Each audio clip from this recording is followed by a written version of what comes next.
welcome to Planning Phase Syndicate, episode 88? We're on 88? Holy crap. We're on 88. Welcome to our newest episode here on a Sunday, 9 p.m. Eastern Time. How are you all doing tonight? My name is Christopher Tanner, and we are Planning Phase Syndicate. Tonight, we're going to be talking about Kyber Cup Top 16. Not too much, just a little bit. But we're going to talk about what teams made it, what did not. We're also going to be talking a lot about Store Champ kits that we got a secret reveal for. If that wasn't enough, we're also going to be having a conversation around some of the requirements for Worlds because they finally released a document on what tokens you can and cannot bring. And spoiler alert, you can't bring Lego characters, I guess, anymore. If that still hasn't whetted your appetite, we will be doing part 2 of our list archetype review, where we'll be talking a little bit about how each archetype does in scenarios and then giving them a different ranking. With that being said, let's bring in my co-host for tonight. Please welcome Mr. Alex and Mr. JJ. How are you tonight, sirs? I'm doing quite well. How are you? Good. JJ, how are you doing tonight? Tired, man. For regular viewers of the show, I've been out traveling for like the past month. This has been the first show in a month that I've actually been able to broadcast this from my home. Feels great to be home. I am super excited, tired and excited, and sleep deprived. But it's good to be home. Well, awesome. Well, thank you for that, and you probably want to see all their lovely faces. So, welcome to the show, fellas. Hopefully your guys' week was pretty good. I know last week we were off on Sunday because of some sports ball thing that happened that I don't even think we talked about. We skipped the show and didn't even have a conversation about sports ball. We know for a fact that JJ's Giants did not get in. They would not have won, and they probably won't win next year. That much I'm willing to wager. Sacrilege. It's okay. You could be a Lions fan if you really want disappointment in your life. There you go. I've been a Lions fan my whole life, and why do you think I don't get into sports ball? There you go. Why do you think I drink? Man, no wonder you don't believe in redemption. Jeez. We ruined the career of how many all-time greats just because they happen to be on the Lions? Yep. Barry Sanders, prominent one. Johnson, Bobby Sims, all of them's great. But enough sports ball talk. Today we're going to be having a conversation about X-Wing, right? And so I want to give a quick shout-out announcement. If you are anywhere near the Detroit, Michigan area, I highly, highly, highly encourage you to come to our pre-Worlds event warm-up that is being hosted at, I believe, Eternal Games in Warren. Yeah, Eternal out in Warren. Yeah. Ryan Staniszewski is hosting it. That's his home store. Yes, and so if you would like to come warm up, we have 7 people, at least as of this morning. Alex is kind of wussing out. He didn't want to rematch against my list, so unfortunately, we don't get to have our GT matchup again. But I will be out there running a list that is different. I'll just put it this way. We'll talk about it next week. If I do good, if I do bad, we won't talk about it. So, but if I do pretty well, we'll be having a conversation a little bit about the list as well. But if you would like to come, especially if you're just across the border, if you're only 3 or 4 hours, it's got prize support. It's $5, and there is actual prize support. You'll be getting cards, and those tokens. If you would like a Mandalorian type token that you can't use at Worlds, spoiler alert. They will also be having these really cool Mandalorian tokens as well if you get into the top 2. So it'll be very exciting to see if anybody else wants to show up and come join us. It'll be fun. I know Staniszewski will obviously be there. I'll be there. Corey from our locals and Zach from our locals are going as of now. And Brendan from our locals, regulars to the show. And I know those guys, and then I don't know anybody else. I think Mark's going I remember right. The Mark Wahlberg might make it. I know I'm going to be in Chicago at a wedding, so I can't make it. And ironically, Matt, my co-host, listen to the Best When Benchwarmers podcast. He also won't be able to go there because he'll be in Grand Rapids. He's going to Beer Fest or something like that. Yeah, the Grand Rapids beer tour because he didn't make it to the Ipsy one.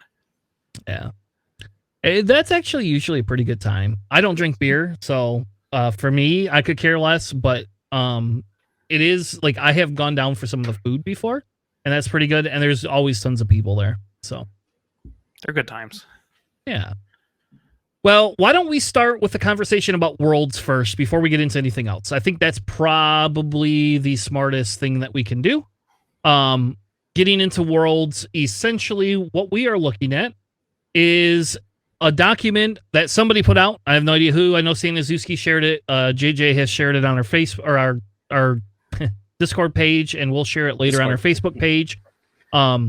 Literal breaking news here. Yeah, this is the actual official guidelines for Worlds for basically, because there's been some discussion. Can you bring your own template set, or do you have to go back and run cardboard? Which I will just say right now, I hope to God we don't go to cardboard, though I did have some people offer to give me cardboard because I don't know. It is what it is, but we will see what they have gone over. So, who wants to kick us off and have the opening conversation about this document? What specifically do you want to do we just start at the top? Yeah, I think we start at the top and we just kind of give over the highlights for each of it. You probably don't have to read it word for word, unless you unless you feel called to do that, then you're welcome. Dyslexic, I can't do that. It's fine. All right, it works for me because this document took me 20 minutes to read. But I can start off though. Yeah, go ahead. Sorry, that's okay. So hey, you have to bring official components, which they specifically called out as not 1.0 cards, damage decks, dials, or ships. I don't know who does that, but you can't use the slightly better Cluster Minds acrylic tokens that they gave out for prizes because those were incorrectly sized. I know, it's sad. I have those. Slightly bigger. You can't do that anymore. Yeah. Or do anything specifically trademarked from other franchises, like fly a Lego Ghost, because Mark Wahlberg did that at Last Worlds. Can't do Lego, Star Trek, Harry Potter. But it does say trademarked, so I can probably get away with running Winnie the Pooh. I can do Alice from Alice in the Wonderland and the Marilyn Monroe pose, I believe. That's not copywritten anymore. That's public domain. I'll paint that. I want to make my YV. I'm going to give it red trousers like Winnie the Pooh and fly that. That'd be fantastic. You got to get it a little honeypot too. Honeypot eyes or something like that. That's the houndstooth that comes out of it. That'll be perfect. There you go. I like it. But yes, it's pretty standard stuff. It has to be your normal plastic bases and pegs. Although they said you can actually modify them for it to have a little bit of weight or the grippy stuff that people use. But you have to have that normal base, normal pegs. And sadly enough, the normal ship bases, the tokens themselves, you have to bring the official ones. And they recommend you use running a Nantex one if you're going to try to do a TIE Whisper. Which is kind of sad to me. I know, because nobody's going to be running the Nantex, right? So no one should be running TIE Whispers either, but that's not my that's not my prerogative to tell them. I don't know about that, but people will. I don't get why people fly that ship right now. So JJ, what stood out to you? How about that? Well, beyond that, it's just going over the rules for playing on stream. Essentially, not having any official AMG or FFG, essentially templates, especially when you're playing on stream, will not be allowed. A Gold Squadron podcast did previously say that they would provide those items there for people playing on stream, and then they also went over the scenario feature markers and obstacles being in the center, and nothing else can be outside of range one of the player's edges when you're setting up your ships for the setup phase. You can't use any special tools or like markers, I guess, to help you set up your formations. You do have to use the standard rulers that come with the game in order for you to set up your formations there. Something I really haven't seen. The only other time I've seen something like that is people taking the epic spacers for like flying in a formation to set it up correctly. I've seen it like one time ever, but beyond that, just use your regular rulers and nobody's going to give you any issues. So you want to hear a quick story? Want to hear a quick story? I tried to use those once or twice to set up my swarms, and when I picked them up, I knocked the ships. And my opponent was like, all right, here's the deal. So you can do what you want, but the next time you knock your ships over, we're calling a judge. And I was like, all right, don't worry about it. I'll just refix them and not touch that tool again. Yeah. Yeah, also for like alt art cards and stuff, which I'm a massive fan of, you cannot use the Infinite Arenas style cards printouts. You have to have the original cards. For stream, everything has to be original, but for not streamed, it doesn't say you can't use alt art cards, just not the Infinite Arena style cards. So you can bring whatever alt art cards you want as long as you bring your original copies, and then also print out your own errated cards if you want to bring like 7B Anakin, Fenrau Sheathipede, Contraband Cybernetics, anything that's been errated like that, you have to print them out. Yeah, it's kind of a pain. Yeah, that's kind of what I saw that too. And like, so how about this? To me, the way I see it is because they're telling us we have to print it out. Instead of having any, I'm not bringing any alt darts, I guess, at this point. Not for that. I don't care. I'm just not going to bring them. It'll be easier for me to not have to think about it, which sucks because I have a really cool Grievous card. I don't remember who I got it from, but I have this really cool one I got at Adepticon last year that has like a rose and Grievous's face on it. And then I also have a 312 Squadron Grievous card, which is pretty awesome looking as well. And I can't run either of those. So I'm avoiding all art cards, and I guess we're trying to coordinate with somebody to find like a heavier stock to do a print on for the errata stuff. But I guess like normally I'm very anti this. Like I would rather see the alt art cards and all these other things because they look cooler. But it's too hard to double check things, I think. And the way we had seen it before is if you brought your original card and the alt art card, who cares, right? Because then you could just reference them and be like, hey, your alt art card's incorrect. And then you would get a penalty point for, making the effing judge come over. But with the errata stuff, I will tell you, it actually triggered when we did Michigan GT last year. That actually triggered. There was a newer player that didn't quite understand the Anakin 7B type thing, and this guy had brought it and didn't bring any of the errata cards. So it was like, well, those cards are illegal. We need to disqualify this game. And it's like, well, hold on a second. Like, I don't know what are you asking? And it's like, no, they're not illegal. It's just he should have printed the errata. He didn't. Because we didn't make a statement ahead of time, we're gonna approve this one for it. I don't know. So the problem I have is that AMG has no good method of getting us these. Just like what Greg says, they don't have a good method of getting us a little chit token for the Whisper. That they should literally have an ordering button that your LFG could just order this shit and it gets sent to them, and they can either sell it or give it away or whatever the hell they want to do. I don't care what they should really give it away. How about that? But it is what it is. Honestly, at this point, there's so much errata and there's so much like bases that needs to be corrected between like the TIE Whispers and some of the stuff that came out in the Hot Shots and Aces pack 2, that they could honestly just release a pack and just have all those errata cards printed out, all those bases fixed, just so it's just readily available for anybody who wants them. Right, like it just feels like there's so much more extra effort they have to put in if you really want to fly a particular ship in person, especially if they're requiring all this. That it just feels bad. Yeah. Yep. So I don't know. I think if they do not figure out how to correct this, to me, this seems like something the community can start taking care of. Like, I don't know. Like, if it were me, like, I think we could start a petition to say, hey, AMG, look, baby, like, I don't know, Curl Paul has this card collection for $10, and every time something new errata gets in there, you could purchase it. And then they should just be able to bill AMG, $10 every time somebody buys it. I don't know. There was one seller on Etsy, or at least one seller, I'm sure there's more, but one that was pretty popular that made like custom tokens, like bases for people. Yep. And they had one that was like the corner edges for all the Whisper pilots, which I have, but I can't use these.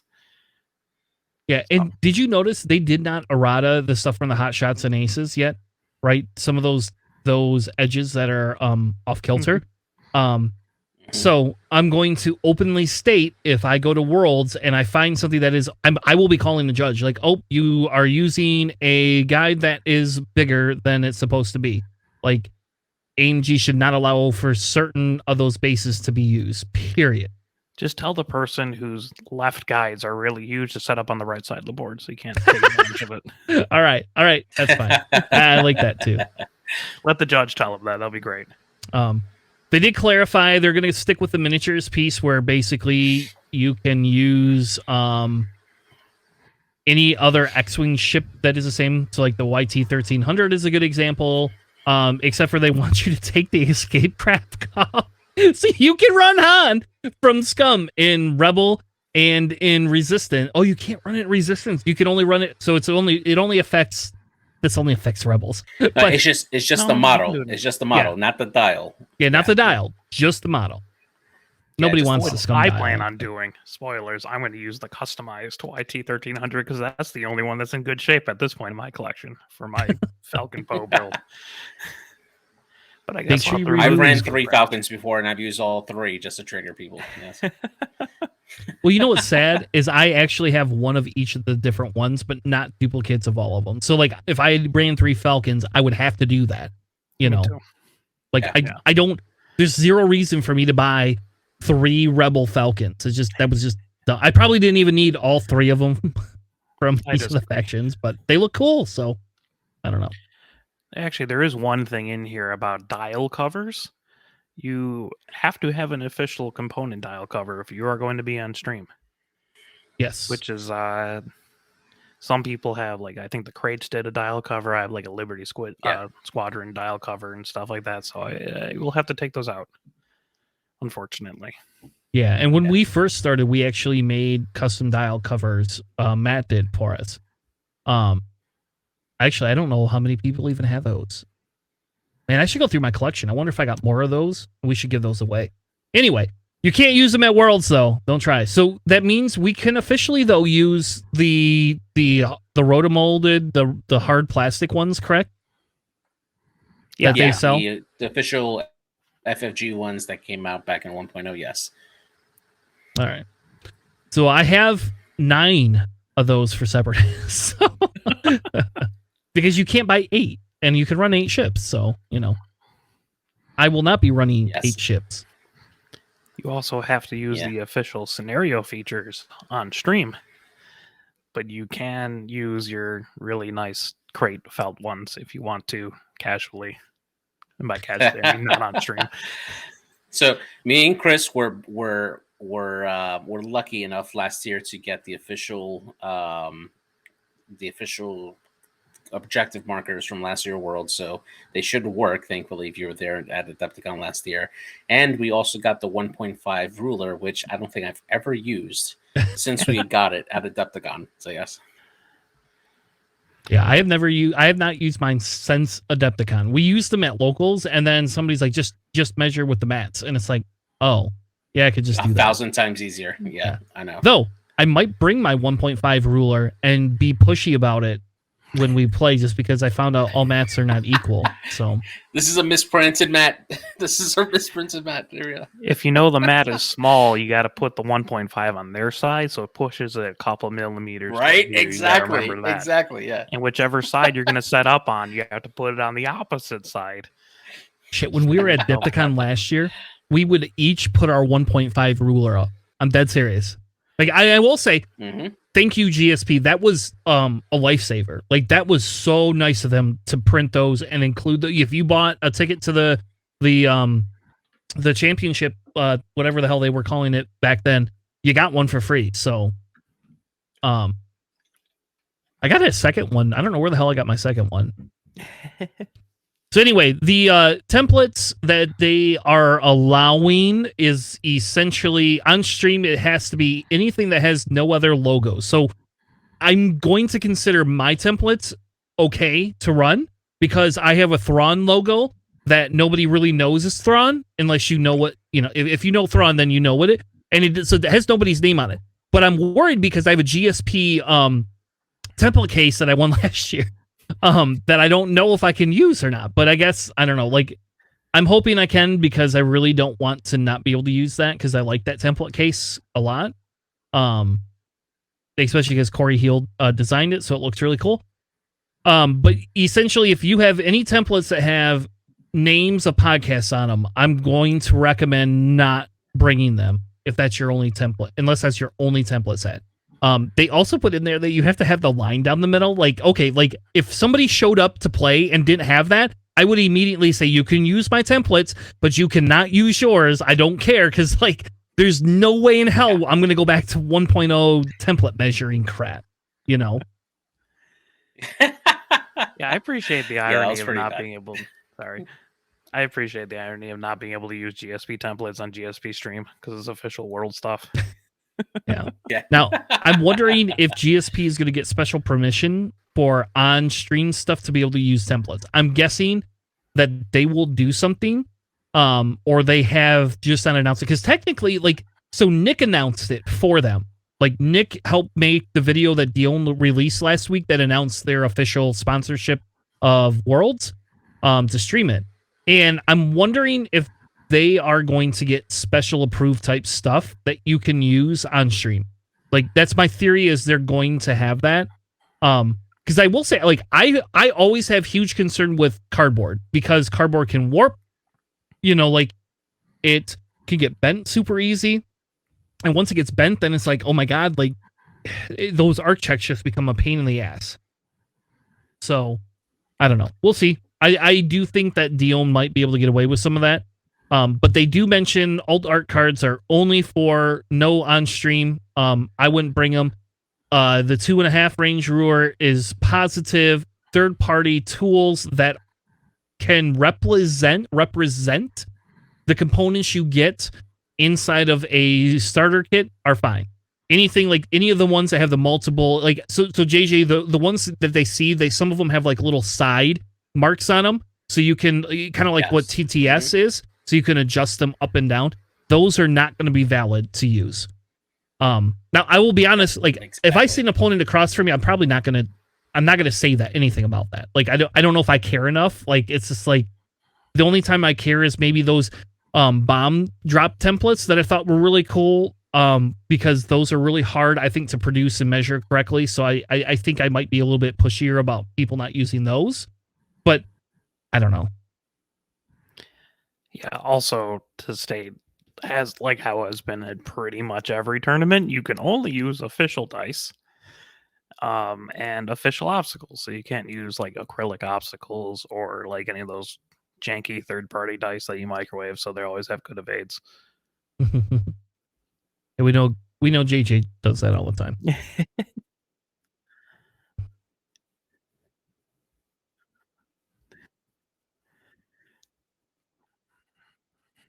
It does say you can have them, just not on stream. It says they're allowed. I don't know. To me, I feel like I'm going to break my Outer Rim dice out. I've never actually used my Outer Rim dice other than for in the game, but we have a guy at Locals that does it. Like, they're, God, I can't remember his name now. But there's a guy at Locals that brings Outer Rim dice, and that's all he uses is those. And he has, ever since I've been there, Tori. His name's Tori. Ever since I've played against him, he uses those dice, and they're not very good, but he uses them. He loves them. Yeah. I don't know. So, is there anything else? I don't know if there's a lot of other stuff really. That's kind of the high level. Essentially, your components, your force, your charge, your shields have to look like or be very close to what it looks like. So, I guess my Sith tokens I got at Worlds or at Adepticon last year I can't use, which is sad because like that's my favorite token in the world right now, and it's just because I love Sith, the Sith stuff. Like, but I guess that's not going to be allowed. So, yeah, Cody has some lovely country-based target locks that he can't use. Some for Germany, and like the crates one with the Canada and North America below it, or Canada and the U.S., not all of North America. Does that mean we can't use the GSP target locks either? Then I bet the metal ones that we got from playing and what I don't even know. Whatever we cannot. All right, that's from Galaxies. Yes. Yeah. No, we can't use those. Man, that's sad. That means I actually got to go give a number to Grievous. I have like numbered ones, but I've never given Grievous a number.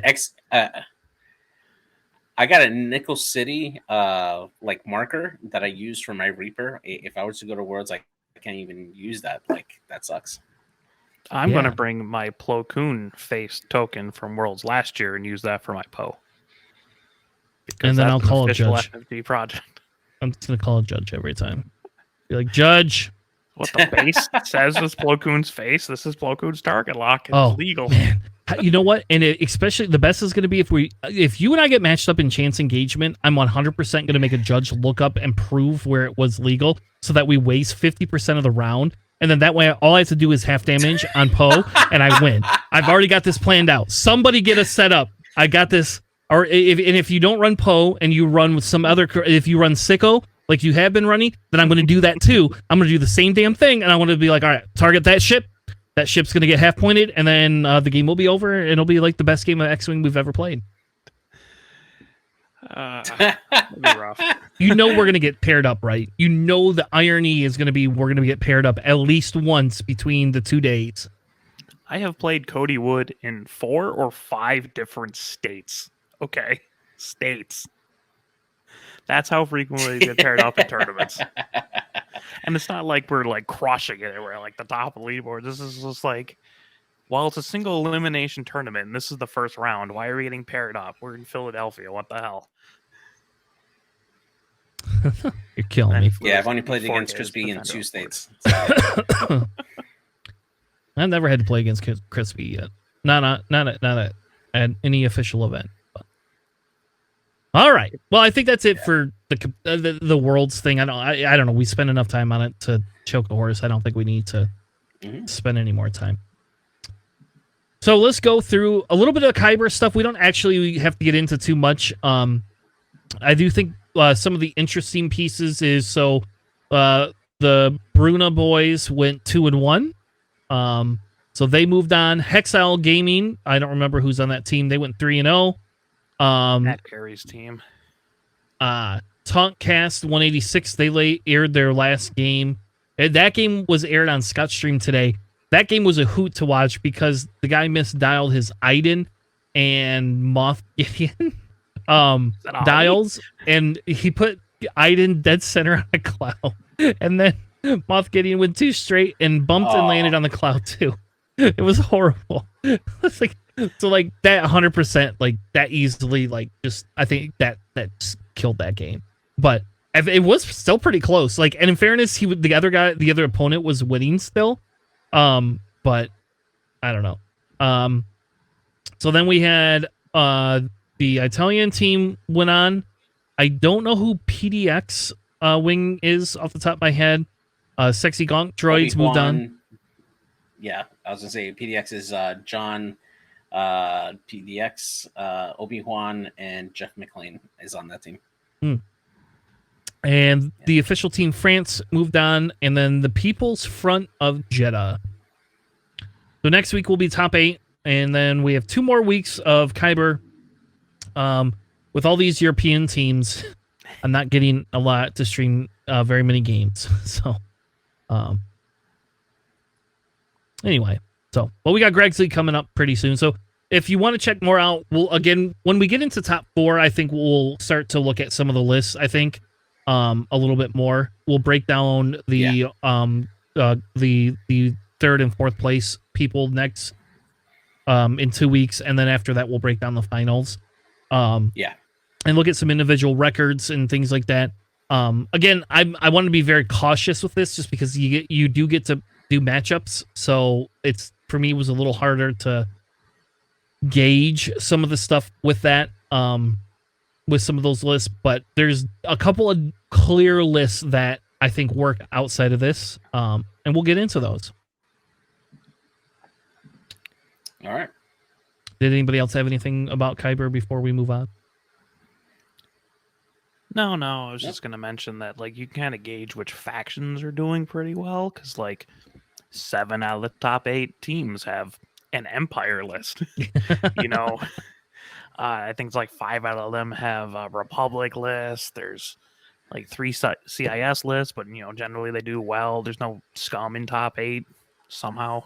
So that's, you can kind of get, like, a decent gauge of what people are running and what factions are doing well by and large.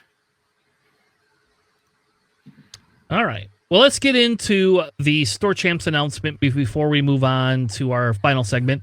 I'm actually extremely excited about this. So this is not official for America, just for the UK. That's it. Just the UK. So JJ, why don't you tell us, what does the original email from Organized Play AMG state? It says, attention Star Wars OP stores. We're happy to announce the Asmodee UK are taking pre-orders for a brand new tournament kit for Star Wars X-Wing. Store level tournament kits are the ultimate challenge for players. It can support up to 32 players with tiered prizes. The Storm Tournament champions earn a standard Worlds invite, giving them a chance to compete against players from all over the globe at the Star Wars X-Wing Worlds in 2024, which is very, very exciting. Yeah. So they are giving away official Worlds tickets. Now, I have had 2 conversations with a couple of different stores. The belief is the store should be able to order as many kits as they have locations for. So I highly encourage, once this goes out and happens in the United States, everybody go get a store kit. Everybody go get one. Everybody encourage them, run them. I will tell you, I think, Alex, between the East, the Mid, and the West side, I bet you we can have like 15 store champs. And that's without even going into the North. I think we can easily get 15 store champs between all of our stores. Yeah, I probably can get 3 personally and run those events. Maybe 4, just at those stores that I know. Like, just around me, I can get at least 4. So here's my collusion offer. I have a collusion offer for you. Somehow we got to get you a Worlds ticket, right? And somehow I want a Worlds ticket. So my theory is if everybody just lets the 2 of us win each one, we'll run the rest of them. I don't even have to compete in any of the other ones. I will happily run every store champ after that. Or split them with you. But I can tell the store that these don't come with last chance qualifier tickets, and then take that one and then do a store champ. And people are like, what happened to the last chance qualifier? And I'm just like, you're too into X-Wing, get out of my store. It'll be fine. No one will know. Better we just got to get like a store in the UP, Alex. What we need to do is get a store in the UP and don't promote it. And it's just going to be like, we'll get 2 kits. You and I will play each other. We'll each get our Worlds invite. And then after that, we can run the rest of them. Yeah, the back and on last chance qualifier open. I like it. I like it. Ooh, actually, I would love a Mackinac Island one. Oh my God. Okay, hold on. We actually got to figure out how to do this. That would be fun. That would be really fun. I mean, we can just get a whole bunch of them, and if someone wins, you know, because it's Ryan Staniszewski, he wins like 3 of them, we could just pass it down to 2nd and 3rd place. Just coerce them a little bit. Find them out in the parking lot. It'll be fine. Maybe end it in tie. You guys. Oh my God. I could just steal one. I want all 34 suppressive gunner promos myself. I don't even know. You know who uses that? Django, maybe? You know what's going to happen? VTG is going to go up in price after Worlds and suppress it. I can already, like, if this is any indication of what they're going to keep cheap and what they're not going to keep cheap, to me, like, this all feels very much so like we're gonna see VTG go up in price because they're promoting Suppressive Gunner, which nobody uses. Who uses a Suppressive Gunner? I have had decent success before once with Suppressive Gunner on Dangar, and that was kind of dirty. I've But only used it on that's about Django, it. and it's okay on Django.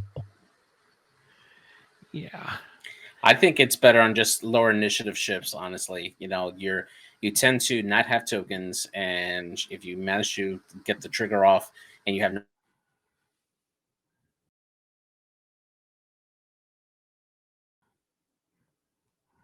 All right, And he's gone. and he's gone. So No, I disagree. Suppressive Gunner should be on high initiative ships because that's how you give them a deplete token. So yeah, the that's the same shots thing. is better. That was my theory, is that it needs to be on higher initiative ships for it. So, Alex, Yes. why don't you tell us what comes in the kit minus the last chance qualifier invite, which I think is a misprint. Why don't you just tell everybody what else is going to be in the kit? I'm actually pretty happy with their tournament that they're including here. I mean, you get Suppressive Gunner promos, which I assume is just going to be like, thanks for showing up to our tournament out in the UP. Here's a Suppressive Gunner. And they're giving out round tracker cards, 33 round tracker cards, which is cool, probably needed. There's not really an official way of tracking rounds, really. It has 8 outmaneuver promos, which is the card that is widely used, especially if you have something like Grievous. Yep. Second Sister promo. They're actually just giving away a whole bunch from Hot Shots 2, which is super cool. Second Sister promo, which is cool. I can only imagine what that's going to look like. Kyo promo, awesome. Awesome choice there. Veniza Doza, that T-70 pilot. I believe that's the one that can shoot torps backwards. That's kind of cool. Lieutenant Gallic promos, which is you see her played a lot right now. And 8 Lapin promos, which no one will ever use. But it'll have the correct initiative on it. It has the correct initiative. Yeah, I've actually seen Lapin use a little bit more with Afro nowadays. So I mean, it's nice to at least have the option, right?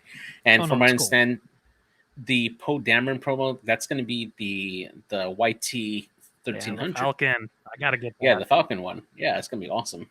Yeah, so you get 1 Falcon Poe, 1 000, which is super cool. And then a couple other stuff like scenario punch board sheets, whatever those are. 3 info sheets, I don't know, and a poster. Yay. But I like that selection of cards. I like that it's the new stuff, the Hot Shots 2. I like how they're not like the stars of that faction, but like solid backup ships that you would bring as like a second or third option. I think that's really nice. Yeah, definitely. And no one other than like myself has like a Kyo, or a Veniza Doza, like alt art. I had to make those myself. Yeah, I like this. I'm very excited for the Keel, and I'm very excited for the I'm actually excited for the Lapin one too, personally. But I am very, very, very excited for Second Sister. That was a ship I was very high on originally, and I really like flying her, honestly, a lot. So she just needs a few more points so I can run shield upgrade and outmaneuver. But if only they had Sicko or some sort of prequel faction card in general. Yeah. So the one obvious glaring issue is the last chance qualifier invite. I don't think that's what that is. I'm assuming this is a Worlds invite based on what they're talking about, and maybe that's what they're going to call. I don't know. I don't know what the hell they're calling things. I'm pretty sure that's just a misprint. I'm going to side on the side of caution and say that I'm pretty sure that that's a misprint. If not, I guess. Yeah, I mean they they publicly stated when they originally announced that when the store champs were coming back, that these OP kits will specifically have Worlds invites, not last chance qualifying invites, but Worlds invites just for the winner of those store championships. So I would say between the email that was sent out and what they've said previously in their streams, I would err on saying that was a misprint, and these are going to be Worlds invites that are going to be passed out for store champs. Yeah. So what'll be to me, this is very exciting. I think I like the store champs piece. I never got to play in it. We got to do some of that stuff when I played in Destiny. But I never got to do any of this type of stuff in X-Wing. So to me, this is really exciting. Like, I'm very excited for this piece of the journey.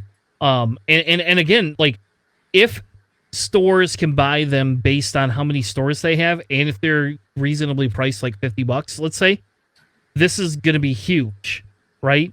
Yeah. Like, this could be very, very huge. I'm just excited that there's store OP kits again. I don't know how many they're gonna. It looks like they're probably just gonna do one a year if they're doing like the invites. Yeah. But even then, that's awesome. There used to be, in like 1.0 and stuff, there was like store kits and like everywhere, and it was super, super fun just to see like this crowd of like 30 or 40 people in a tiny store just playing X-Wing. I'm excited.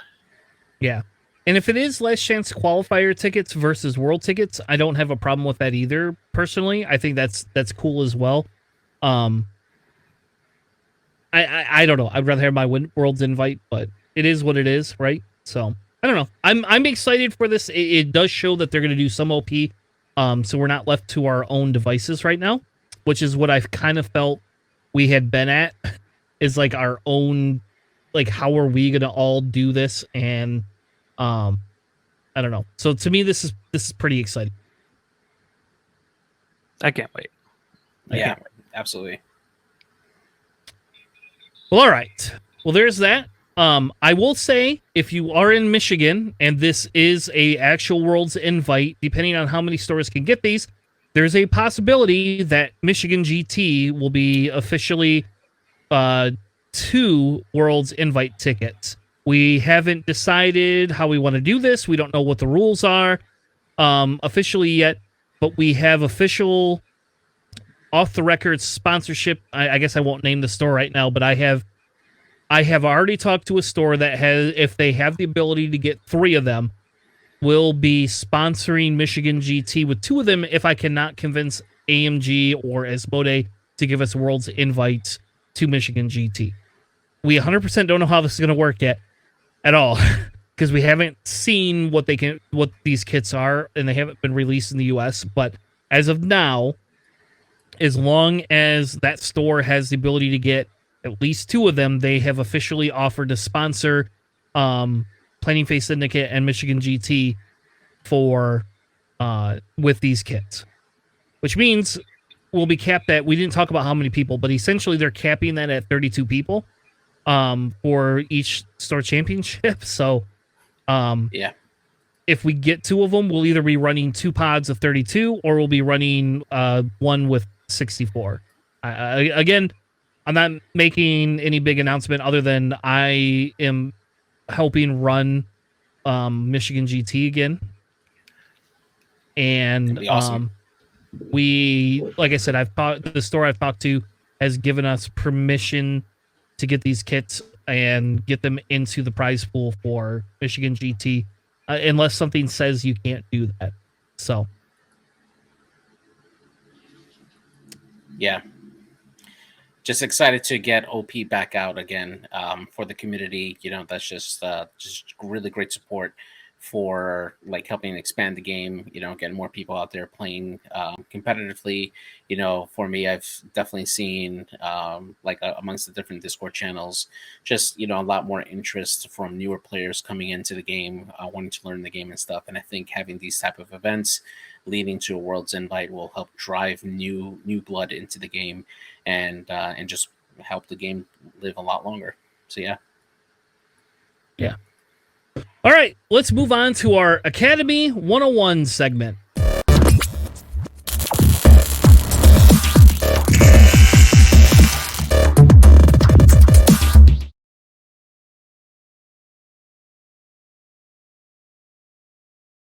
week for our cat are going to do our list archetype analysis part 2.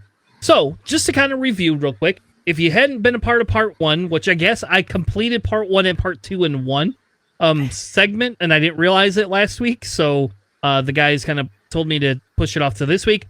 We are officially doing part 2. Our goal is to review each archetype that we believe exists for X-Wing, right?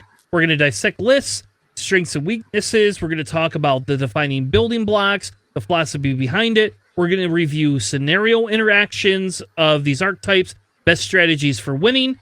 And then we're also going to be talking about breaking down each archetype with lists, whether or not the list could cross over into different archetypes, and how versatile some of these lists are, right? So, we have been doing on and off our pilot ranking, right? And I promise you, before we get to the next piece of this, which will be the beginning of our part 3 and part 4, we will be making sure all the lists that we have reviewed, we've already done the pilots analysis and rankings for them. But tonight, what I wanted to cover was scenario rankings by archetype, right? Because I feel it's important when we talked about each of the different archetypes, which in a second, what I'll do is I'll have Alex read off which archetypes we have currently. But before we do that, what I wanted to do is kind of talk about how are we going to rank these, right? And I know we talk about rankings all the time, and I don't know, sometimes it feels like we're trying to overcomplicate things. But at the exact same time, to me, I think if you take a general list type and you find what you like, right, you can kind of see how it ranks and what you need to do to put in there. And so I'm going to give an example. For a swarm, let's say in chance engagement, a swarm could be ranked an A. So then you got to find pilots that fit that A analysis. Otherwise, what happens in that swarm is it's not going to be ranked overall as an A, and it can lower and reduce. The logic behind this is essentially what we should be able to do is find archetypes and lists with pilots in them that fit that ranking, and then the pilots that come along with it all equal out to have an average ranking close to what that squad is. And then that's going to kind of give you an over-under, right, of where your list can be ranked when working towards competitive X-Wing play. So I'm going to open the floor up before we talk anymore. And actually, we are going to rank them. I have actually created in the document a ranking the same way we did with the pilots for each of the different archetypes. But before we get into that, what I want to do is open the floor up to the two of you to kind of get what is your thoughts on this the specific topic. And we'll start with JJ. I think it's definitely something that's needed, especially for a newer player that's trying to start up and build lists to kind of understand, you know, what they're building and how it relates to the rest of the game, especially if they're trying to learn how to play standard play and try to like attend some of their local tournaments or even try to attend Worlds as part of the last chance qualifier. You know, just being able to understand that piece of the game, I think, is very important. And I think this is a good conversation to have for those new players coming into the game and having them understand like how this fits according to how they want to play. All right, cool. Alex, your thoughts? Just a little bit more about those things. It's nice to have like the archetypes, and you can kind of gauge like what kind of scenario you can lean a little bit more heavily into taking risks. But also want to know that like I don't think any particular archetype is like a super high S tier win at all scenario kind of things, or else you'd see it at every single list at every single tournament. So it's nice to like have a discussion about which ones will do better at certain just certain scenarios. I think that's very helpful for anyone who's new or who wants to try to up their game to some sort of tournament level. Yeah. So I will begin by saying the probability that we get an S tier ranking for any of these archetypes is probably, let's say, less than 20%. Maybe we will, but I'm pretty sure we're not going to. But we'll see. All right, we'll see. And it's the same way as I took E tier out of it because I really think that every one of these archetypes that we have has playability. And I feel that every one of these archetypes is at minimum fun to play. And I'm going to just state swarms are insanely fun to play. I don't care what anyone says. I love playing swarms. I used to like playing rack swarms with Sloan, but that's no longer a thing. And Greg nixed it in our league this year. So rightfully so, because that was abusive. My goodness, disgusting. It was fun. It was fun. I don't know for who. All right, for the guy winning, or the girl winning, or whoever's winning. It's X-Wing. There's no guys playing. There's no women playing. We know this. I disagree with you on that one, but I mean, you're correct, but it's a joke. All right. So what I did is I kind of went through and tried to define what each tier would be, and the two of you have the ability to kind of chime in here. I'm going to read over the first one, and then if we want to add anything, we can. I tried to make S tier as high as possible because, again, I'm not a person that wants to rank things in S tier very often. I know there are certain people who feel Vader Defender is S tier. I just don't, and that's just me. I don't feel it's an S tier ship. I feel Finn is closer to S tier than Vader Defender is for the points value. Anyway, controversy aside, I tried to make the criteria for S tier a little bit more stringent than we had in the past. Essentially, I'm saying the archetype will excel at every scenario, that there's tons of different combinations of pilots that can be played for that list type. The list will contain S tier pilots. These lists will win against most B tier lists and below all of the time. Skills to fly these are variable, and the lists themselves do not have to have top-tier players to play them. I think that's key because an S-tier list means if you understand the mechanics and like how to play most of the different lists, you should be able to pick this up. Excuse me. Bless you. You should be able to pick it up and play it for the most part. And typically would include a broken mechanic or broken pilot in the list. Anyone want to add anything to the S tier definition? No, I think that's right on point there. Yep. Oh yeah, no, this makes a lot of sense, and go for it. All right, A tier will excel at 3 out of the 4 scenarios. That they have at least 4 different list combinations that can be fielded in a competitive meta. And I guess I had to pick a number. You all can tell me if I'm wrong with the 4. I don't know if 4 is a good number or not. But to me, there has to be at least 4 different list combinations for this to be an A tier. And like Resistance could be an example, right? If the list has Finn in it, it's still different lists unless it's always Finn, BB-8, Lulu, and I don't know, Jaeger, Kaz, or something dumb. Yeah. So as long as it's different combinations, it can still include similar pilots. Upgrades are not what I'm including in this. So if you have 4 of the exact same list and each of the pilots have different upgrades on them, that is one list. I'm considering that a one-off combination. So don't tell me you got an Anakin, Obi, Sicko, Contrail list and you're going to change all the loadout. No, that's one list. I also believe that A tier lists take practice, but you again still do not have to be a top tier player to play them. But they are going to be a list that will take more practice than just picking it up and putting it on the table. A tier lists still should be easier to win with them than, let's say, a D tier list. But again, you don't need a mechanics engineering degree to win, but you do need to spend more than just one game a week to win with the list.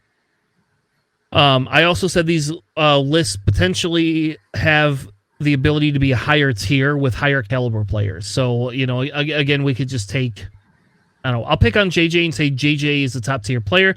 Therefore, when JJ picks up an A tier list, if he practices with it as a top tier player, JJ could make that list closer to an S tier with it.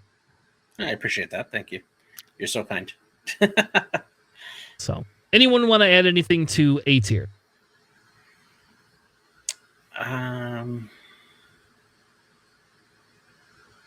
No, I think you got that. I think that's good. My only problem with like the A, B, C tier list kind of things is that it'll excel at like an A tier, like 3 out of 4 scenarios. I think, well, when we get to the other ones, I think it could be a little bit iffy on like the number of scenarios they excel at, but that could just be me nitpicking. Okay. I mean, you can expand. I mean, that's what this conversation is for, right? That's the idea behind it. I made these, therefore let's pick them apart, make them better. This is not the Tanner podcast. This is the Planning Phase Syndicate podcast that you're all a part of. So when you get to B and C tier, then I'll pipe in with this argument. Okay. All right. B tier had less scenarios, basically 2 out of 4, has at least 2 different lists that can be fielded in the competitive meta, has the potential to win tournaments with practice and skill, but the learning gap is higher to commit to when a player is playing in a tournament. And I will use James Stumbo's list, for example, as to me, this is a B tier list. I think he has, I don't know. We haven't ranked Dirge yet, so I would say I really don't think any of those pieces are A tier, but together they're a solid B tier. But if you put it in the hands of somebody that has spent, let's just say, 60, 70 reps with it, which also has a special mechanic to it, which I didn't put in the notes, but that's a possibility to have like a special mechanic to that list that people have not seen before. It has the potential to be a higher tier, but it takes more practice to win tournaments with it. It's not something you could just throw down. Like right now, people could throw down Vader and the boys, and get a 3-2 record most of the time. And spoiler alert, I feel Vader and the boys are A tier lists, no questions asked. Again, there's different variants of that. I prefer the Vizier variant, but that's just me. So there's that. Anybody want to chime in on B tier material? So I feel like in something like B tier, where it's like, oh, it excels in 2 out of the 4 scenarios, I feel like you can bring a list like my Republic Synchronized Council Shenanigans list, which is like a C or a B tier list, but like it still excels at like 3 scenarios, but like it's clearly not as good as a list as something else. So I'm not sure if like 2 out of 4 scenarios I think is a fair gauge for something like that. Like you can still bring suboptimal things and still be good at 3 objectives, I guess I should say. Because like my Sync Council thing is fine at 3 objectives, but it's terrible at like salvage because you don't want to pick up a crate when you're a Jedi or you're, contrail where you boost a lot and stuff like that. So that's my only like small gripe with this kind of stuff. Sure. So what would be your replacement verbiage for that? I just don't think I would have that at all. Like A tier, it's fine. It could excel at 3 out of 4 scenarios. I just don't think like B and C tier would just be like it only excels at 1 or 2 scenarios kind of thing. I also believe if you're bringing a list that only excels at 1 or 2 of the scenarios, you are just bringing the wrong list in general. Like that's not a competitive kind of thing if you only win, a quarter of the games. Well, I mean, quarter of the objectives. I kind of disagree with that because I think it's just a verbiage, right? I think that a B tier list can be a list that can excel at two of the scenarios and do okay at the other 2 scenarios. And I think it's important to list that, right? Because even though you may not be good at doing the scenario action, like for instance, like a 3-ship list in like a salvage game, even though it may not excel in that type of scenario, the offensive potential that it has to help kill ships that go at those scenarios makes up that difference, right? And just having that balance, right, of just going to hunt down those ships that can grab those objectives, right? So I think that's what a B tiered list kind of has on its side. That it doesn't necessarily do terrible at the other two objectives, but it can at least be competitive. That it has a shot at completing it, so they're just okay. It's not like you're going to automatically excel at those other two scenarios. You just have that fighting chance. So yeah. So what would you rank like Boba, Kanan, and like another fire sprayer Rook, right? Because that's not good at salvage. That's exactly what I was actually gonna. Yeah, that's exactly what I was gonna reference, because that's actually what I ran for quite a bit. I would consider that a B tier list, but just because it's a B tier doesn't mean it's bad, right? Because it also depends on the player on adapting to the circumstance and what they're facing on there. So it that's that other part of it, right? It has the potential to win, but it requires a lot of practice and skill to make up for those scenarios. Okay. I mean, I see the nuance in what you're going for. Yeah. I wasn't really trying to go for like, they're okay at this objective, so I wouldn't say that they're good for that. So that makes sense what you're saying. Yeah. So and again, we can remove that. I'm okay with removing that. I think the idea behind it and the Boba Kanan, let's just say Boba Kanan Rook, right? So the idea behind it is on a base level, where does that fit? We know it's better than a C tier. I know it excels at assault. I'm just gonna say it excels at assault, and it excels at chance, right? Because it can murder things, and it can collect points on assault because of the big bases for the most part. If you put that in the hands of somebody like a Cam Murray, does that list become better? Yes. But on a base level, that list equals, it's good at basically two scenarios. And the idea behind it is and again, maybe you're right, maybe the verbiage is a little funky, but if I put a top tier player, such as Cam Murray, playing that list, who is putting the reps in, can that list be A tier or maybe even possibly S tier? I would argue that it's not an S tier list because I really genuinely don't. I have a hard time believing there's very many S tier lists out there. Because again, when we see other people picking up S tier lists and failing, we know that's not an S tier then. Like an S tier list is somebody like I could literally give it to anybody that knows how to run lists and practice and play things, and anybody could just start winning a bunch of shit with it. Boy Vader is an example, in my opinion, of an S tier pilot. And if every other pilot in that list was S tier, most people could just pick the damn list up and win. If you know how to, if you put enough effort into it. So the idea, Alex, behind it wins 2 out of the 4 scenarios is that it has a higher favorability in the 2 out of the 4 scenarios. It doesn't mean that it can't pick up the other ones. None of that ever means anything. It just means on a base level. If, again, and no offense, I don't know how often you fly Scum. So what's your least flown faction? I guess there we go. Let's ask that question. Oh man, probably either FO or Separatist now. Okay, so if I give you, so what the crates are calling pretty much an A tier list in Separatist is Jango, Dirge, 404, and Grievous. If I hand you that list, will you get a 50-50 win rate with it? If the answer is yes, then we move up to the next tier, right? And they say, okay, will you win, let's say, 65% of them? And you go, yeah, I could probably win 65% of the games with them. Then I move it up and say, okay, can you win 75% of the games with them? And you go, well, yeah, I could win 75% of the games with it. Then I know that this list is probably S tier.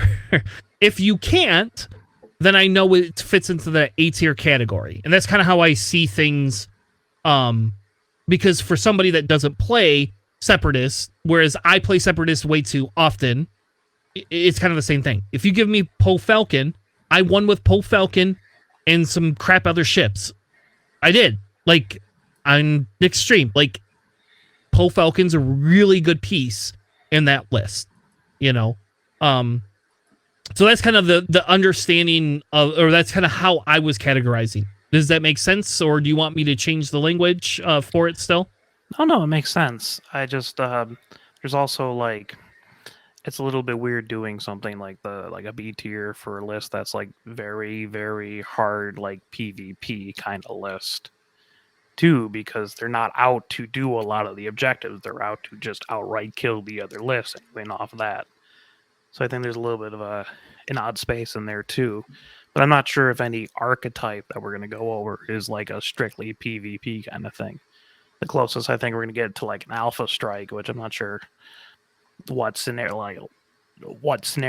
that alpha strike list is very good at. But it's still like a solid archetype. Yeah, I mean it's chance, but that's only like one scenario, right? So it's a little bit funky how to rank that if we're just going purely by scenarios. I see. But that's what we're discussing, right? So that's always fun. Yeah. No, and that's the idea of this. There is no right or wrong to this. This is just our how we feel, how we're seeing things shape up, and kind of our way to help try to guide people as they move through this weird X-Wing meta. And who knows, all this may be defunct and void in 2 months once they drop a new scenario on us in the World's Qualifier Store Champ kits, which we didn't talk about, but we'll talk about some other time. All right. So to me, a C tier list excels specifically at 1 out of the 4 scenarios. It can do other scenarios well if given the opportunity. It really only needs to have 1 or 2 lists that kind of fit into the competitive meta, and it has the potential to have lists that could make it further with more talented players. I don't have a really good example of this. I do think that James Stumble list does fit solidly into B tier.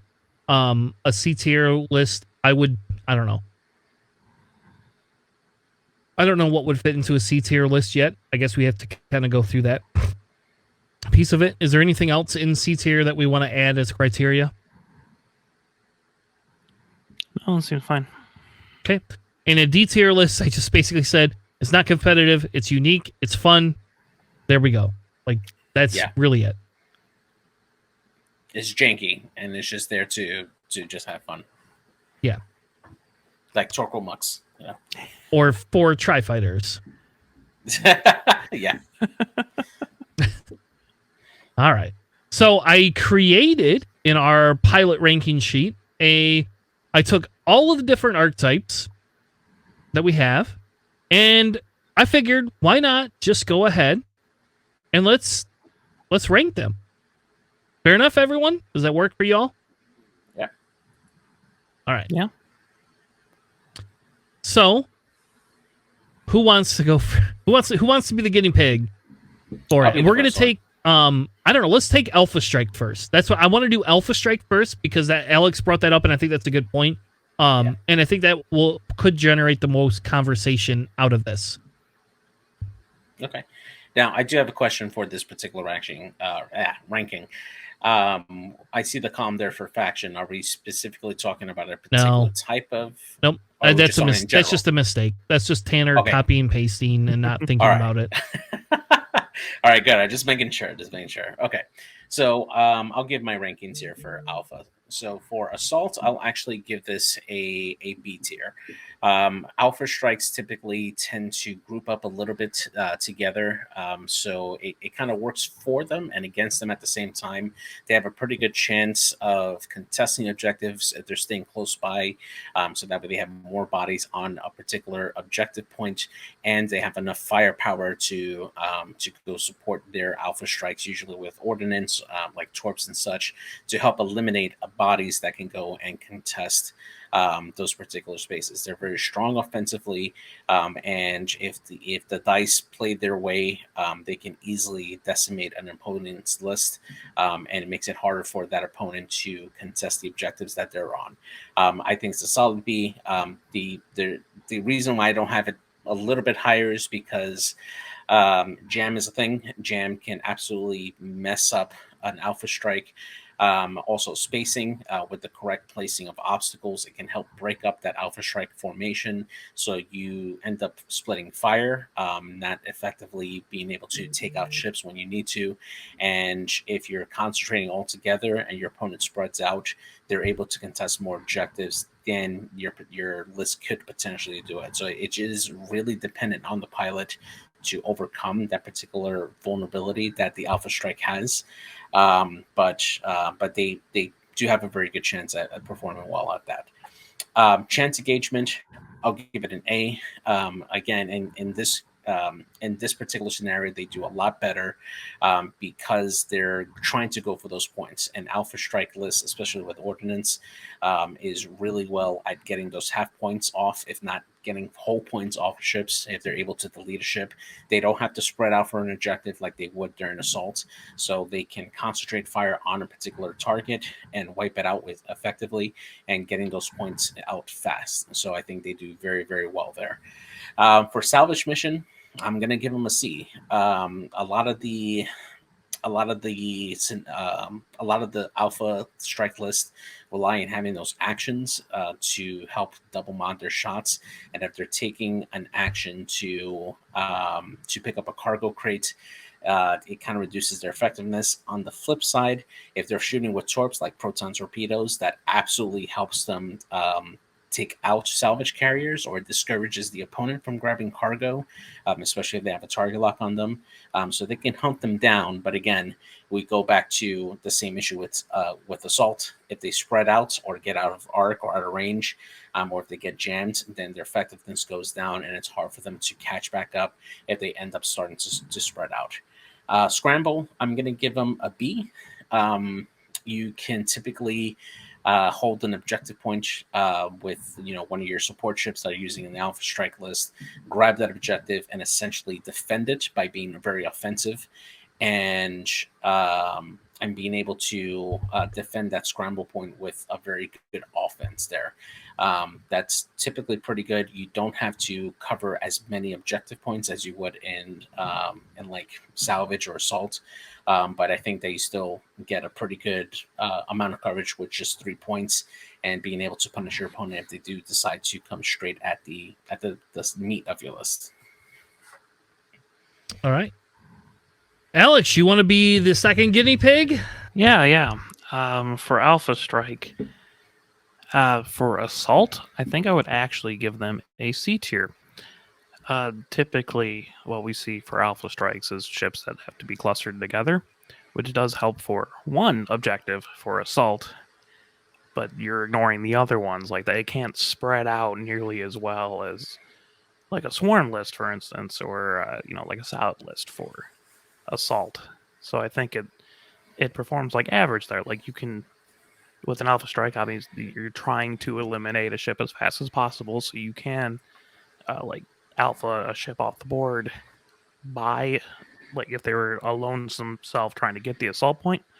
But I think they're just they're a little bit too close together to facilitate like that. For chance, though, that is where they excel. Like, that's the whole point of this list. I would give them an A for chance. That it's easy to half points a ship or kill a ship when you're Alpha Striking them. That's, again, the whole design of the list is carnage, is to kill things as fast as possible, and that whole not having other scenarios around on that board allows them to facilitate that. In salvage, I would actually give them a B. I know JJ and I we flip flop on that. It is a lot of it's because they tend to run high red dice. Typically like proton torpedoes that adds the crit in there. Advanced proton torpedoes that adds the crit in there. Just having a lot of dice gets through. Even if you roll max evade results, you're still taking a hit. There's not an option to dodge this attack. Obi-Wan still only has 3 defense dice. And if you shoot a proton torpedo and you get a full string, he's still dropping it, So actually, I only base that mostly just on their ability to kill the box carriers and drop the crates. Also, typically, they have ships that don't reposition too much, mostly because they're like a jousting block or something. So you can pretty get away with having a crate on 1 or 2 of those ships. And for scramble, that's a little bit hard. At one point, you have a cluster of ships together at the scenario, essentially, right? I think I would give them a C. I don't think they run ships that are fast enough to flank to get the other objective on the other side of the board. And I think it's just the archetype itself to just kill things right off the board doesn't really lend itself well to controlling an area like that with their actions. All right. So for me, so if we look at the principles of the Alpha Strike, right, is they're looking to deny range. They're looking to create concentrated fire, right? They usually have a support piece that's pretty aggressive in the list. They are front-loading offense for quick initiative kills. I'm going to go with a B for assault, and I'm going to caveat this by saying the reason for it is if you put your damn ship next to an objective and I roll up with 3 ships with proton torpedoes, your ship's probably not going to give you that point, no matter what. I do not feel they can go around and break their list up and collect objectives, but they can murder things that are by objectives. I agree with you all. Chances in A, we don't have to go through that again. That's I think that's pretty basic. I have watched an Alpha Strike list murder a Boba Fett in 2 rounds. And that's 9 points. That's pretty good. Not a Vader Defender, but a Boba Fett. For those of you who think Boba Fett's better than Vader Defender. Salvage, I actually I agree with Alex. I believe they are a B in salvage.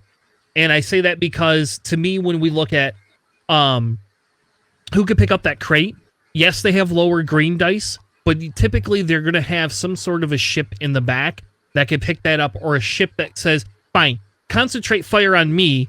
I'll drop the crate. Everything else is going to murder you. And they typically, Alpha Strikes will have some sort of a coordinator, some sort of way of sharing tokens. So I feel that keeping that crate around has a higher probability, as well as the same token of murdering things that have crates. I'm gonna buck the system here, and I'm gonna say B again for scramble. And it's to me is the same scenario style, for the pure fact that when somebody takes a scramble action, there's somebody typically else on an Alpha Strike that's sharing a token. And so an Alpha Strike we have not heard of or seen a lot of is like Sicko and 5 ships in Republic that all have concussion missiles. Is that the best list in the world? Probably not. But does that list murder things and can do well in most of these scenarios? Yes, I've literally watched that put down a VCX in 2 turns. 2 turns. And it lost 2 ships in 2 turns. That's pretty good. Now, they still didn't win that game. But they did put that VCX down in 2 turns with reinforced too. With a reinforced token, both turns. Crazy to me. Just crazy. Anyway, so there we go. So overall, it feels like we are between a B- and a B+. So we feel overall the faction is, we'll just call it on the B side. Somewhere in the B side. Yeah. Does that make sense? I think so. Now, Alex, I'm going to challenge you here a little bit. Because when we look at Alex's ratings, you gave it 2 pretty decent ratings and then 2 failure ratings. So there's 2 scenarios that it's pretty good at. No, I think there's one scenario it's really good at and another scenario it's okay at. It's decent. Which is what JJ was saying earlier. Just saying. There's a nuance thing in there. Like I'm just saying. Like A or S tier, right? No, we didn't put any S tier in there, and I think that's fair because otherwise, I don't think Alpha Strike is an S tier. No, I don't think so. I just don't think it is. That's just my opinion. I guess it's all of our opinion because we didn't do it. All right. Which one do we want to do next? Aces, Beef, Control, Swarm. Those are the ones you could pick from. Alex, you pick. You could You get to pick next. I'm going to put you Go on the with spot. aces. We're going almost semi-alphabetical order here. All right, cool. You first. Okay, ace lists. Ooh, man, did they have much better times than they do right now? Typically for an ace list, you guys feel free to correct me. It's like 3 aces, right? And you might have something else, but like typically it's 2 really big aces and like a mini kind of ace kind of thing. Unless that's what I'm going to be basing this off Yes. of. Unless Yep. I'm like way off on this. Yep. So here, I'll tell you what. Why don't we? Let me go over real quick what we define as an ace, right? Mm-hmm. So we define an ace list as high initiative pilots, possibly a coordinator to help to add extra mods, right? Very effective at one-on-one engagements, ability to reposition more than one time, cagey, hit and run style, reduces the amount of randomness of the game has to offer, high loadout values, high squad points, low ship counts, and passive mods. That's what we define it as. So the first thing that comes to mind, might be a little bit biased, is like Cody's list, Cody Wood's list. He has triple silencers and Malorus. Like Kylo's an ace. He has Rush in there, which once you damage Rush, he'll be an I6, so that's an ace. And Recoil can kind of be an ace. Like he's still a double repositioning silencer, even though he's at an I4. It's more like a mini ace kind of thing to me. So that's what I'm gonna like kind of go off of. For assault, I would say a C. Typically, they're lower ship counts because they are aces. They are expensive. They are maneuverable enough to get to the other points for assault, which I like a lot. But you're not bringing, a medium base ace, right? That's not really a thing. So you're not gonna be able to group all your ships around one objective effectively. For chance, I think this is the scenario they excel at best. I think it would be B, honestly. It's not like matchup dependent, but if you are doing like a toilet bowl kind of maneuver around the edge of the board, you might actually drop that middle objective once or twice, and that's devastating in chance.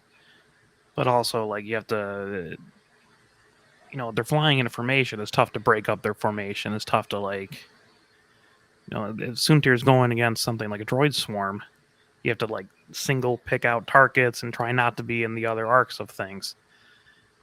So I think a B is relatively what they want. For salvage, I would give them a D. Like, their whole point is that they're arc dodging. They are not, they're not picking up crates. They need the boost barrel roll. They can't get shot at. And I don't think they're terribly effective on their own to drop the crates from other people. Yeah, you can do damage. You can have, marksmanship, I guess. Or like malice. Yeah. Yeah. Something like that. But I think salvage is by far their weakest one. And scramble, I'll give them a C. Mostly because they're high initiative, so they can retake an objective if someone takes it and you set up well. Typically, if it's like a Soontir or a Kylo, you can do the objective and barrel roll. You can still kind of arc dodge a little bit. But mainly, you are fast enough to get to the other side of the scramble objectives. The middle one is going to be really difficult for them, so I don't think they're going to 3-0 people on objectives. But you can still,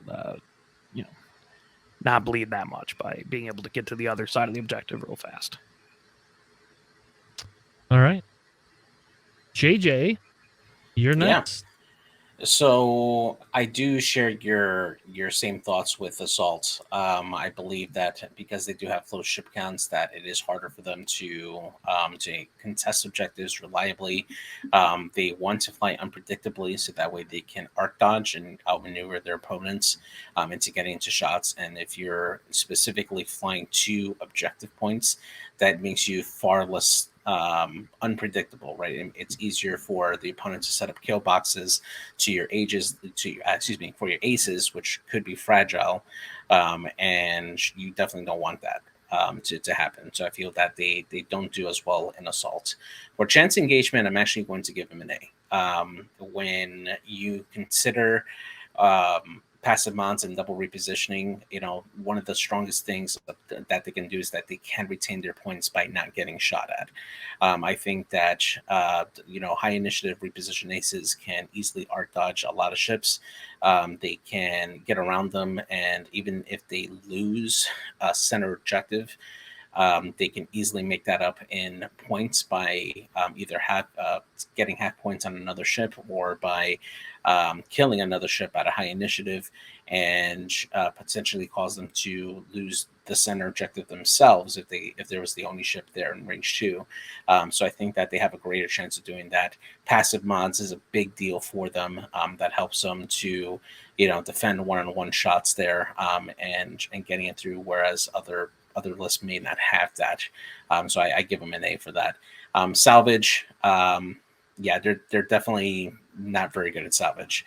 I am going to rank them a little bit higher. I am going to give them a C for it, mainly because high initiative aces that can, specifically force users that can use malice, have a really great advantage in salvage and helping to knock off those crates. Or even if you don't have it, just being able to potentially kill a ship that grabbed a cargo crate, not taking any actions, not taking any mods, you can potentially kill that ship with concentrated fire from your aces, or at least disable it to set up a kill shot for the following turn without taking any return fire. So I think that they can do a little bit better, but not as good. So I would say it's about the same as what they would in assault. Scramble, the last objective, that one's a little tough. I'm going back and forth on it in my mind, and I land on a B. Typically, high initiative aces, if they're able to get in close and see where they're at, they're likely to grab an objective marker at a high initiative, or rather Scrabble transmission on a location, and bring that to their side if they're close enough. If they're only getting shot by one ship, or if they're not getting shot at all and they have passive mods, getting those scramble markers at high initiative does benefit them. It does prevent the enemy ship their opponents from completely grabbing all those objectives. And if the enemy ship is in a bad spot where they can't contest that objective again the following round, then the ace doesn't have to worry about that. They can just keep pursuit and keep time on target and take out those ships easier. So I think that they have a pretty decent chance in Scramble, but they're also not going to excel too much. I think they fall right in the middle in that B tier. All right. So for me, for Assault, I'll give it the same thing, a C. We don't have to go over the same thing. I agree with you. It's harder for them to take it. The only positive thing is they could ace a ship off the board and therefore collect a point based on that. But I don't feel that it's a big enough potential. I'm going to differ on Chance. I'm going to give them an S tier in Chance.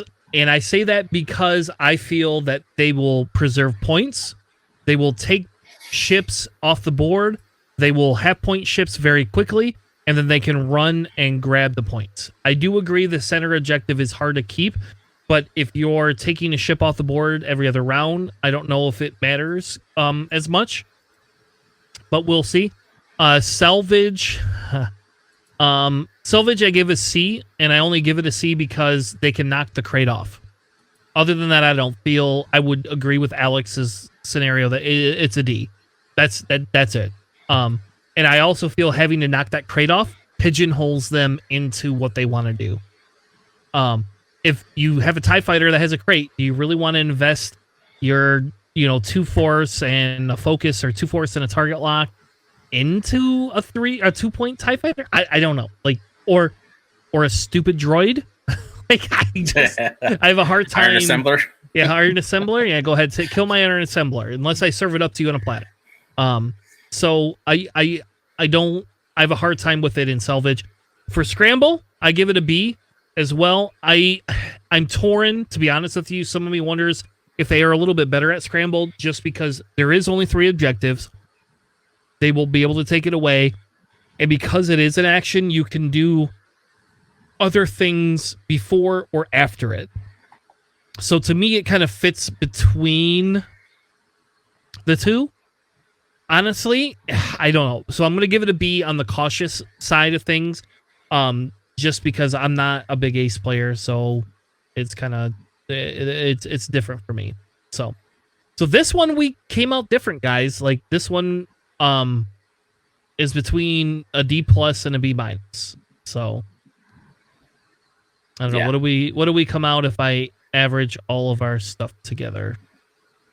It still comes out to a B-, I think. So my average, what's 31 divided by 3? 10? 10. So it comes out to a C ranking. There you go. All right, C. Nice.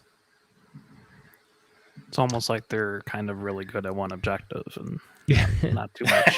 They're okay at the other one. Yep, pretty much. Yeah, I agree with you. And it takes a lot of talent to fly it. So, yeah. I would not recommend flying aces by and large, generally in 2.5, unless they're All right. dramatically undercosted. So what we're gonna do is we're gonna do one more, and then when we come back, either next week or the week after, we'll finish the list up. I don't really think that we should sit here for another 4 of these on top of it. Let's do one more. And that'll give Alex some time to determine how much he thinks I'm incorrect in my analysis, and then the next time we come back, he'd be like, "All right, Tanner, I had a good week or 2 to have this conversation with myself." So, so I want to do Swarm. I don't know. Yep, I want to do Swarm next. That's what I want to do next. All right. Does anybody want to lead Swarm, or do you want me to lead the Swarm? I'll do Swarm. So Assault. I think. So I'm a little torn on this one here because I think it really depends on the Swarm. A CIS Vulture Swarm will do far better in Assault than a TIE Fighter Swarm would in Assault. All right. So hold on. Would you like me to read you what the Swarm says? Yeah. What we defined it as first? I should have just done that. I should just be better and do that. A Swarm is a list that contains 6 or more ships of the same chassis, because I'm very picky about that. And they like to fly in mini formations, typically, or one big formation that can cover a lot of ground. They can do they do well on objective, but suffer because if they fracture in the formation, it is hard to get concentrated fire. They have similar initiatives, so they are easier to fly either together or loosely together. They are a wall of fire. There is a such thing as a mini swarm, which I believe is a subdivision of 5 ships, 4 to 5 ships with a support piece. They are very dice dependent. They don't have a ton of modifiers per se, comparatively with something that is more like a salad list or an Alpha Strike list. They have a high complexity to fly and keep time on target. All right.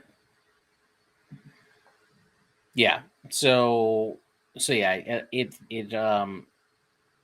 anyway, going back to my analysis for this, like my thought, right? It really does depend a lot on what the swarm does consist of here, right? You know, when I think of like the Vulture Swarm, I go back to your Bell Beloved plus like 7 vultures going in there. They have the ability to stick together, so that way they can, you know, share a lot of calculates and open up a lot of fire on enemies, or they could spread out, plant themselves on rocks near objectives and contest it for like assault in this particular case. Whereas the TIE Fighter Swarm would probably be able to still keep time on target by, you know, converging, especially if they're running like, you know, mini formations to like get around obstacles and stuff. So it's a little bit different. So overall, I'm going to give them a B on assault for that, because it is very dependent on the structure of that particular swarm and what they consist of. And I feel that B really covers the the spectrum for like what all the different types of swarms that can exist across the factions there. For chance engagement, I think they're about average, right? Because they can definitely retain their points in a way by spreading it out across many ships. So even if you lose one ship, you're not losing a huge chunk of your points in your list. And then if you're able to get that intended target into that box, death by 1,000 cuts, you can get those points back and actually come up on top for that. So I think that they're right in the middle again, B for chance engagement. For salvage, I think swarms do really great here. I think that this is probably their best objective because they have so many bodies. They can go in on a low initiative and contest crates early on before your opponent can, and run away and still have enough ships to chase the chasers, essentially, that are trying to knock out your crate carriers. So for salvage, I'm going to give them an A. I think that they're very, very great on that. Same thing with scramble. I think they're A tier. They are able to contest those objectives early, especially with lower initiatives, and have enough bodies to go ahead and block the opponents from getting their scramble actions to take those objectives back. And they can also punish too if they're concentrating in a particular area and create that box with a bunch of ships converging on somebody who's going to come in and try to grab that objective. Or if they can discourage somebody from grabbing that objective as well if they see a bunch of ships there. So I think they'll do very good there. I'll give them an A. Fair enough. Alex. Okay, so does an ace and mini swarm apply for this? Yes. I'm just curious. Sure. Yes. Okay, because an ace and mini swarm would be essentially like 5 ships and an ace, right? Yeah. Yeah. I mean, Yeah. Vader and a bunch of ties. Yeah, Vader and like 7 ties if you were a masochist. Yep. Yes. You can fit Yes. that. It's a full 8 ship, and one of them is Boy Vader if you want. You know how you can make it better?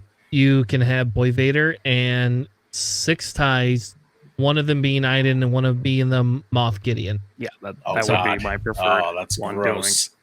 And I would still consider that a swarm, yes. personally. Okay, I'm glad we clarified that. Because in 2.5 BS versus, like, if we go back to 2.0 days, there'd be a strong argument against it. But because we don't live in that world, we have to live in 2.5 world or whatever the hell we want to call this meta now.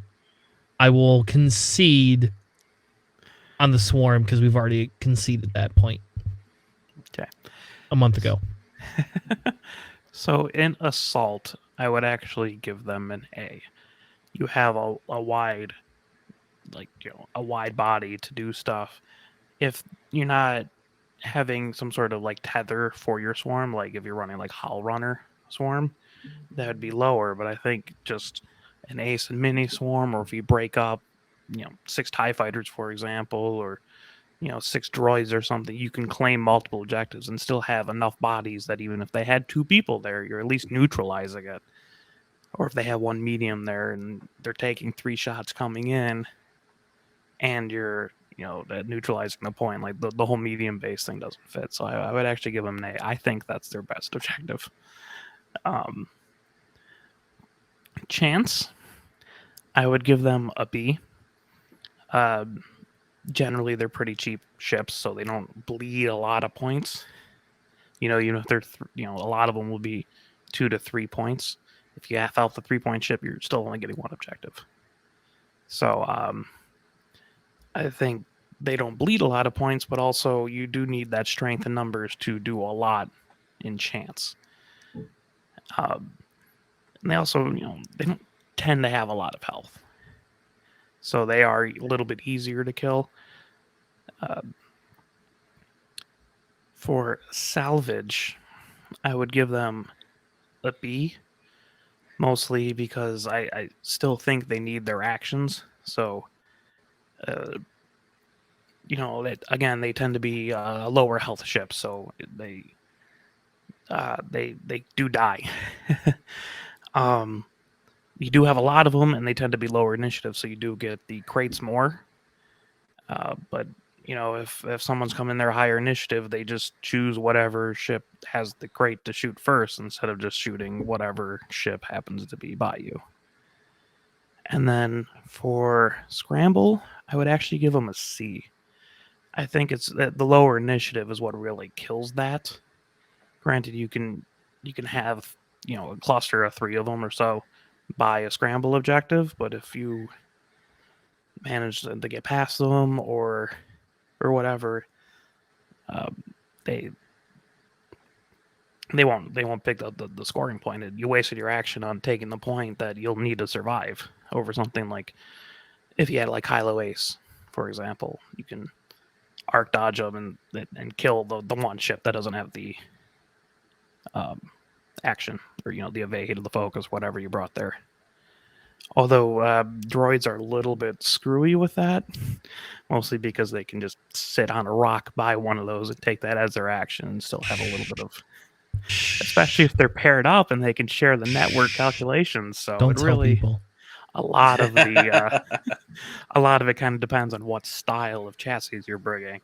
But by and large, I think only the droids are the ones sitting on the rocks, so I can't use that as like the overall look how good they are kind of thing. So all right, well, cool. So for me, I think so. Here's where I don't know. We'll see. I guess how much we differ. For Assault, I give it an A. Similar reasons to Alex, for the pure fact that the numbers and the fact I could break them up into groups and still have them live. I can, if I have, just say 6 ships, I could have 2 mini swarms going across the table. If I want, I can have 1 big group and 1 ace. I can do a whole bunch of things. I think with Assault, they excel. That's their 100% their best scenario. I also think Chance is an A. And I only say this because, and this is where the variable piece comes in, right? I say Chance is an A because of the pure fact that you have the ability to only give up 1 point for half points. You have shared calculates, right? Or if you're a TIE fighter, you have the ability to have the focus, the evade. You're always got some sort of a mod at the beginning, and you're worth nothing. You're worth nothing. And if you have Iden, one of your ships gets to live. Somebody gets to live an extra round. Because Iden has a, we'll call it a Janet button. And maybe that's just because I've been watching The Good Place too much. But I call it the Janet button. And maybe that's what we're going to, we should do an alt art of an Iden as Janet. Who wants to help me make that? Corey, somebody help me make that. I don't know. I like that show. I don't know if anybody else watches that show or watched that show. Anyway, so I give them an A at Chance because they're not worth a lot. I will say if you have something that goes against them and that can ace 3, 4, 5 of them off the board in a couple of rounds, they lose at Chance. But really, there's no points to be had. They're just not. Salvage, I give them a B, I guess. Pretty much the same reason that Alex did. You could pick a crate up. You can live. You do have network calculates. You do have the ability to do that. But really, outside of the CIS faction, they suffer because they just don't have shared bots. We can't run 7 A-Wings anymore. So there's that. Used to be able to. In Scramble, I give them a B as well. In Scramble, I think, again, in Scramble, if you lose one of them, who cares? To some extent, they do suffer from them not being able to take the Scramble action. But on the opposite side, if they take a Scramble action and it forces your other ship to take another Scramble action, that other ship is not double monitored for. So I have literally watched an Anakin have to roll in, take the Scramble action to make sure that they don't lose that objective, and then not be double modded. And that is the best feeling in the world for you to not have a double modded Anakin trying to kill your stupid Maybe the Anakin should kill the ship that's worth more than the objective, you know? That's probably what he should do. 3-point TIE fighter instead of the 1-point objective, but yes. Anyway, that's a whole different thing. So I don't think they do really well personally in Scramble. Again, I will say in higher numbers, they have the ability to, as well as if you have the Ace mini swarm, that Ace has the ability to take that and then still try to kill things. So there's that. So overall, for the most part, it looks like we come in at a B on average. So we're gonna come in at 13 points, which is solidly a B. I think we're all uniform in our conversation about that. Yeah, definitely. So, with that point, I think we're going to take a pause and we're going to go ahead and conclude the show. I think this is a great opportunity. We could kind of come back to this and we could tackle the little bit more complex, I feel, archetypes. We chose the easy ones. We could tackle the more complex archetypes in the next episode if we would like to. So, before we wrap up, do either of you have any comments or any things you would like to say about this piece of it before we end the show tonight? No, Well- I mean, no, go ahead. Well, I mean, it's definitely a great discussion. I think that going on forward in the future, when we start reviewing tournament results and stuff, it'll be great to pick those winning lists, or at least those top 4 lists, and see what archetype they fit, and see if those over time with more data from tournaments, if we begin to see a pattern, if it starts lining up with our current assessments, to see if do they really come in at a B, if they do really come in at A, based on how many times we see this type of archetype appear in the top 4. And it'll be really interesting data to use to going forward for more tournaments. Alex? Yeah, I'm excited to kind of look at the tournaments and see what comes up around there. But that's going to be kind of, the definitions of these are going to be a little bit Fluid. tested. Yeah. Because I feel like it's going to be like 90% salad lists and then a couple random stuff here and there. So it'll be interesting to see what we do when we analyze the tournaments. Yeah. Yep. And I agree with you all. I think, again, when we talk about these things like this, our goal is to create a guide, right? When we talk about what we wanted our show to be and where we wanted to go and all these different things, like one of the big things of their show is how do we help people get into X-Wing? How do we help people understand what they're playing? And how do we help people, find their niche within the community? And like for us, the big thing is yeah, I'll be honest, I've never won Worlds. I don't know about either of you. I've never won Worlds. I've never, it's just, it is what it is.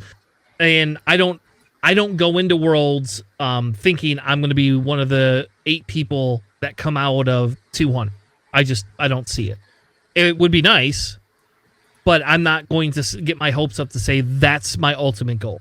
And I think our show, like our goal with the show is to kind of focus around these things, right? Like we aren't super competitive, but we're not super laid back. We want to be part and give people the opportunity to be a part of a community that says, hey, it's okay to play what you love. It's okay. Well, let's just be honest where it is. And then let's kind of go from there. And I think one of the things when we talk about these different pilot rankings and these archetype rankings is we as a community don't have this big analytical database to think. And unfortunately, my job outside of here like is super analytical focused. And so like I see the world in these little engineering numbers and I see the world in these complex theories. And like to me, that's the fun about this game. You can just play whatever you want and have fun.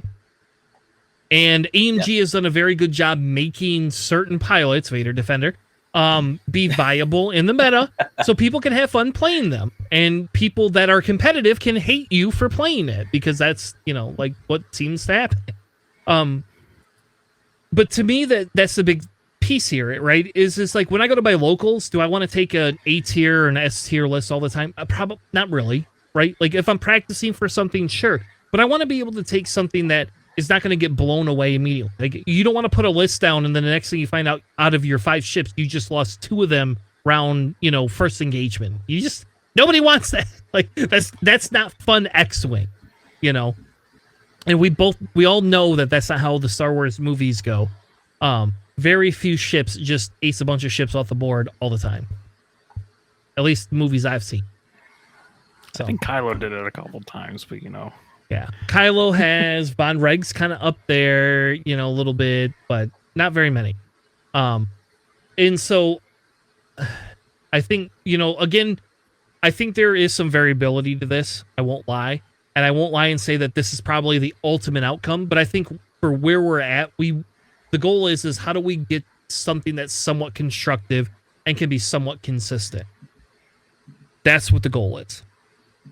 So, as we move forward and move into next week we will be talking about the Sith Taker Open. We will have a little blurb about the Michigan Worlds pre-qualifier, especially if I do okay. How about this? If I fail, I don't care. We're still going to talk about it because I think it's fun to do these pre-Worlds events. So, and I get to go hang out with a bunch of people that are super fun. I get to meet this guy that I've seen post on Discord for like 6 months now. And this guy's like so excited to play, and I've never been able to play him, and he's coming to the event, and I'm super excited that he's coming because I just can't wait to meet this guy because he was so excited to play X-Wing. Like he was like the most excited person I've met in a while to play X-Wing. So I'm very happy that I get to meet new people, going to this. So we will talk about that and the Sith Taker Open.